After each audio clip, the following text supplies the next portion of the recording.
Named in honor of outstanding physicist and teacher, John David Jackson, the John David Jackson Award for Excellence in Graduate Physics Education recognizes physicists and physics educators who, like John David Jackson, have made outstanding contributions to curriculum development, mentorship, or classroom teaching in graduate physics education.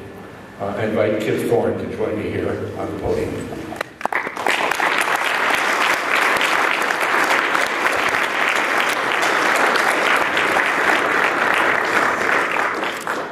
Dr. Thorne received his BS degree from Caltech and his PhD from Princeton University. He returned to Caltech in 1967, where he spent essentially all of his career. He's widely recognized as one of the handful of people who have had the greatest influence on the field of general relativity over the past 4 decades. Outstanding researcher, co-founder of LIGO, the search for gravitational waves, and respected theorist in support of that search.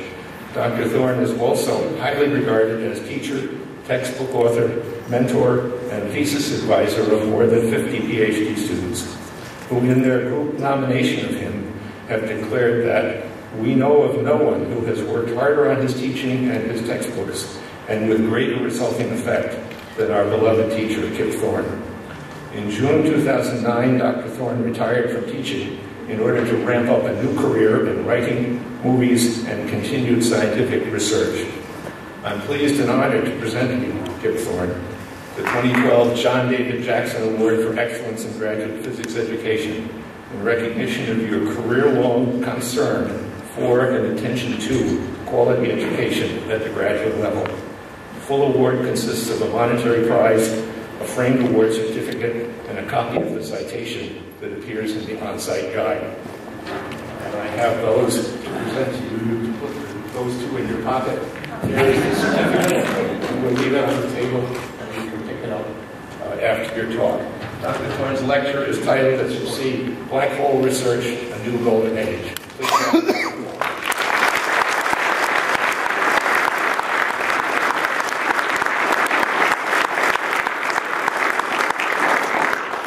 Thank you. Can you hear me in the back? This is a particularly moving kind of an award for me to receive, in part because I was nominated by a large number of former students, in part because it's in honor of David Jackson, for whom I have a very deep regard and respect. And so I want to thank the American Association of Physics Teachers for this fabulous award. Let me say something about physics education before I launch into my talk. In the citation, it mentions textbooks in the plural, but you're only aware of one textbook that I've ever written. I want to tell you about another textbook that is about to come out, about to go to a publisher, that is motivated by my view that we educate our graduate students in the U.S. in physics much too narrowly. And so, together with Roger Blandford, I created some years ago a course at Caltech that is aimed to broaden physics education for graduate students. It's a course that's called Applications of Classical Physics. You'll find the textbook online there. And it deals with all the areas of classical physics, and particularly their quantum roots, that all aspiring physicists should be exposed to, but often are not, especially in the United States. There are enough applications of each area to see how the basic ideas are used and how they influence the universe in which we live. We don't deal with classical mechanics, E&M, or thermodynamics. We presume that everybody does get exposed to those. But we do deal with statistical physics, things like the theory of random processing, optics, considerable attention paid to nonlinear optics, modern nonlinear optics, elasticity, fluid mechanics, a lot of attention to nonlinearities, wave-wave couplings, plasma physics, general relativity and cosmology, and a single textbook.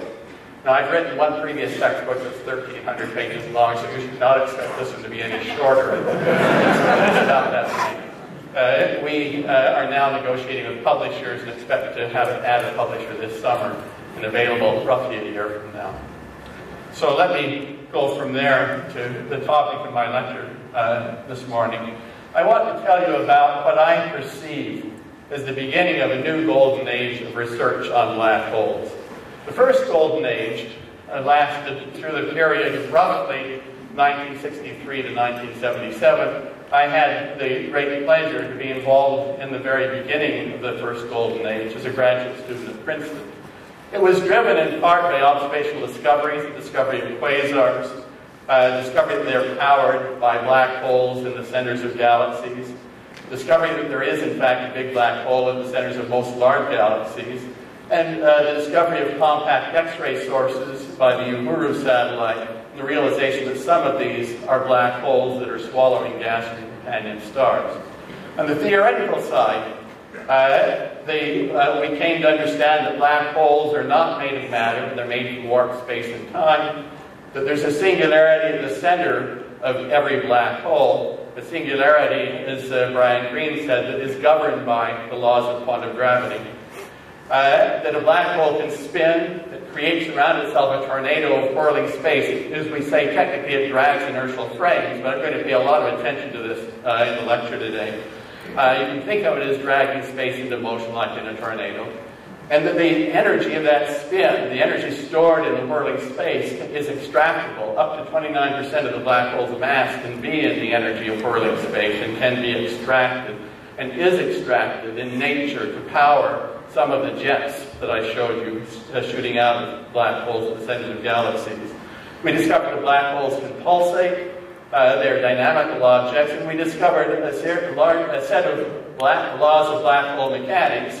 We, in many cases, this is Roger Penrose and Stephen Hawking who dominated the subject, but a number of other people who contributed, including the famous second law that says that the surface area of the horizon of a black hole cannot decrease, that any disturbance that occurs in the vicinity of the black hole will increase it. So if you wave your fist in the vicinity of a black hole, your fist raises a tide on the black hole.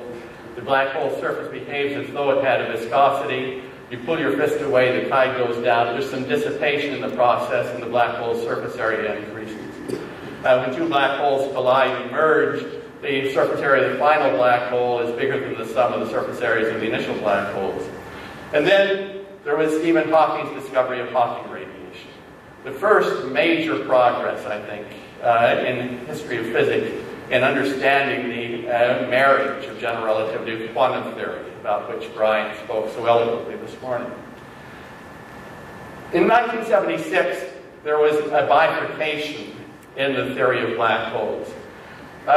Some of us focused in on astrophysical black holes, sizes. Well, let me arbitrarily pick a size, much bigger than a millimeter.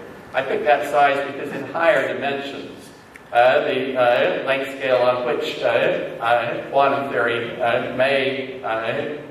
quantum gravity may make itself felt is as small as, say, a tenth or a hundredth of a millimeter.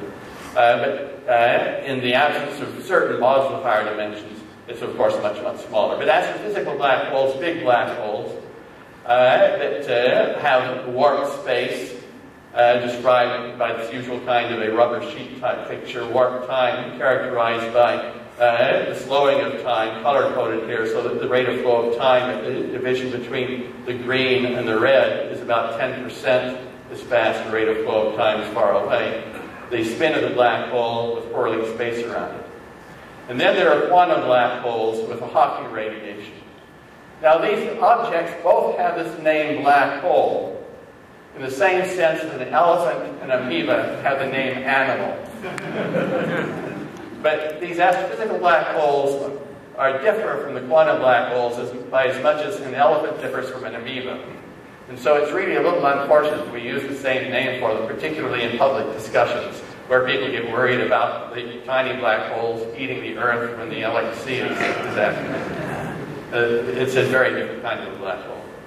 Now, I'm going to focus on the astrophysical black holes. Brian, this morning, told you a great deal about the marriage of general relativity and quantum theory, quantum gravity, and he indicated some of the connections to black hole physics.